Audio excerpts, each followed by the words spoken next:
আসসালামু আলাইকুম বন্ধুরা, ফরিদা কিচেন চ্যানেলে সবাইকে স্বাগতম। আবারও একটা রেসিপি নিয়ে চলে এসেছি। আজকে আমি তৈরি করব দুর্দান্ত স্বাদের রেসিপি, যে কেউ বানিয়ে নিতে পারবে। খুব সহজ একটা রেসিপি, খেতে কিন্তু অসম্ভব মজার। একবার যে খাবে সে বারবার চাইবে। মালাই কেক রেসিপি। চলুন তাহলে রেসিপিটা শুরু করি। এখানে আমি নিয়ে নিয়েছি স্লাইস পাউরুটি। এই দেখুন, এই পাউরুটিগুলো দিয়েই তৈরি করে নিতে হবে। আমি এখানে 6 পিস পাউরুটি নিয়েছি। আপনারা চাইলে এর থেকে বেশি করে নিয়েও তৈরি করে নিতে পারবেন। স্লাইস পাউরুটির ড্রাই অংশগুলোকে এভাবে কেটে বাদ দিয়ে দেব। এই দেখুন, এভাবে কেটে বাদ দিয়ে দেব। এভাবে আমি কেটে নিয়েছি। এই দেখুন, একটুও ড্রাই অংশগুলোকে রাখিনি, সবগুলোকে কেটে বাদ দিয়ে দিয়েছি। এভাবে আমি সব পাউরুটিগুলোকে কেটে রেডি করে নেব। সব স্লাইস পাউরুটিগুলোকে একইভাবে কেটে আমি তৈরি করে নেব। এই দেখুন, এভাবে সবগুলোকে কেটে বাদ দিয়ে দিতে হবে। এবার আমি একটা প্লেটে স্লাইস পাউরুটিগুলোকে এভাবে সাজিয়ে রাখবো। দিয়ে এবার মালাইটাকে তৈরি করে নেব। প্রথমে আমি ক্যারামেলটা তৈরি করব। তার জন্য এখানে নিয়েছি 1 টেবিল চামচ চিনি। চিনিটা দিয়ে ক্যারামেলটা তৈরি করব। কড়াইতে চিনিটা দিয়ে ক্যারামেলটা তৈরি হতে থাক। এখন আমি নাড়ব না। এই দেখুন, ক্যারামেলটা হতে শুরু করে দিয়েছে। এবার আমি চুলা দিয়ে নাড়াচাড়া করে ক্যারামেলটাকে তৈরি করে নেব। গ্যাসের আঁচটাকে মিডিয়াম রেখে ক্যারামেলটা তৈরি করে নিতে হবে। এই দেখুন, ক্যারামেলটা তৈরি হয়ে গেছে। এই রকমই কালার করে নিয়েছি। আপনারা চাইলে আর একটু কালার করে নিতে পারেন।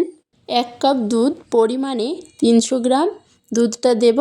দুধটা দেওয়ার সঙ্গে সঙ্গে ক্যারামেলটা শক্ত হয়ে গেছে। দুধের সঙ্গে নাড়াচাড়া করতে করতে মিশে যাবে।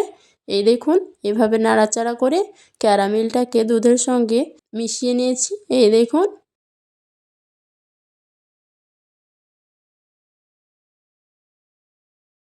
খুব তাড়াতাড়ি দুধটা ঘন করার জন্য এখানে আমি গুঁড়ো দুধ দেব। 10 টাকার প্যাকেট, 1 প্যাকেট গুঁড়ো দুধ নিয়েছি। সেই গুঁড়ো দুধটা পুরোটা দেব। গুঁড়ো দুধটা দিয়ে নাড়াচাড়া করে মালাইটাকে ফুটিয়ে নেব।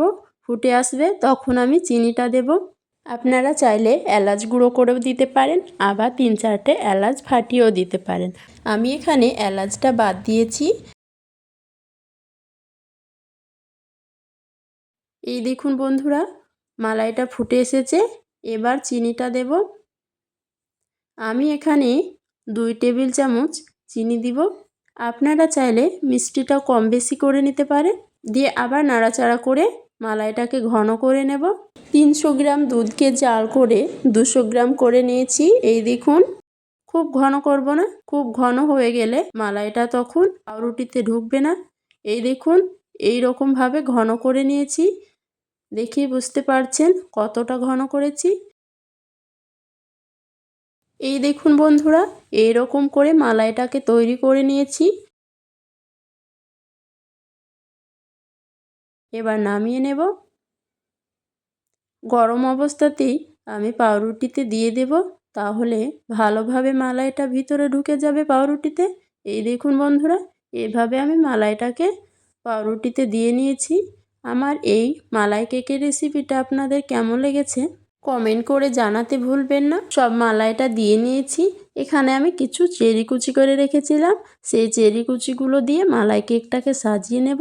আপনারা বাদাম কুচি করে দিয়েও সাজিয়ে নিতে পারেন। এভাবে একবার মালাই কেক বানিয়ে খেয়ে দেখবেন, খেতে খুবই ভালো লাগবে। আর আমার চ্যানেলটাকে সাবস্ক্রাইব করার অনুরোধ রইল। ভালো থাকবেন, সুস্থ থাকবেন। দেখা হবে পরবর্তী ভিডিওতে। আল্লাহ হাফেজ।